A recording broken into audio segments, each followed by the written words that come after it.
अयोध्या का एक इतिहास, एक दिन की दृष्टांत है। अयोध्या में एक वशिष्ठ गोत्र के ब्राह्मण थे। कनक भवन दर्शन करने जाते थे। नित्य कनक भवन दर्शन करने जाते थे तो ठाकुर जी को डेली आशीर्वाद देते थे। नारायण, हे कौशलेंद्र, हे कौशलपुर के राजा भगवान राम, आप सकुशल से हैं तो? पुजारी को बड़ा आश्चर्य लगता था। पुजारी बहुत चकित होता था। प्रतिदिन पुजारी कहता था, कैसा पंडित है ये, फटी सटी धोती पहन करके आता है और हमारे भगवान को आशीर्वाद देता है। पुजारी ने कहा उस ब्राह्मण से, पंडित जी ये गलत बात है, आप हमारे भगवान को आशीर्वाद नहीं दे सकते। तो ब्राह्मण ने कहा कि मैं तुम्हारे भगवान को प्रणाम भी नहीं कर सकता हूं। क्यों? बोले हमारे प्रणाम को तुम्हारे भगवान कभी स्वीकार नहीं करेंगे, उनको अच्छा नहीं लगेगा। बोले ऐसा क्यों कह रहे हैं आप?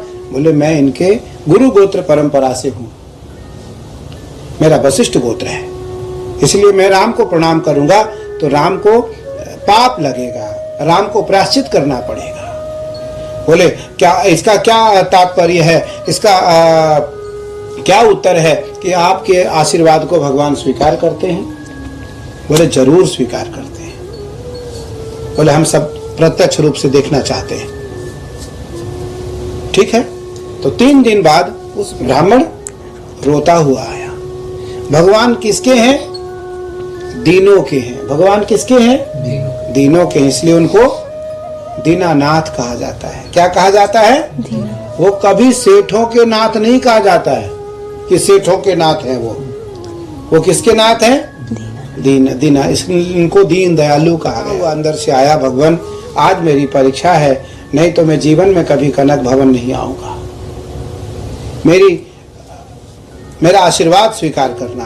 और लोगों को दिखाई पड़े, सामने ब्राह्मण की चौकी लगी थी, सामने बिल्कुल सन्मुख भगवान का दरबार था, और उस ब्राह्मण ने आते ही रामलला जी को आशीर्वाद दिया।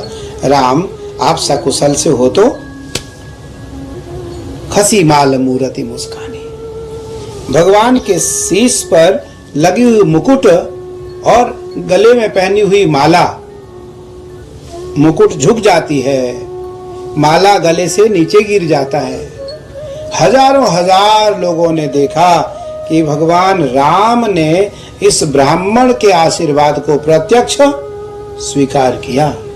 सभी अयोध्या के बड़े बड़े लोग, कनक भवन के सभी व्यवस्थापक उस ब्राह्मण के चरणों में आकर के गिर पड़े। महाराज मुझे क्षमा करना, मुझसे भूल हो गई। तो कहने का तात्पर्य है, सामान्य व्यक्ति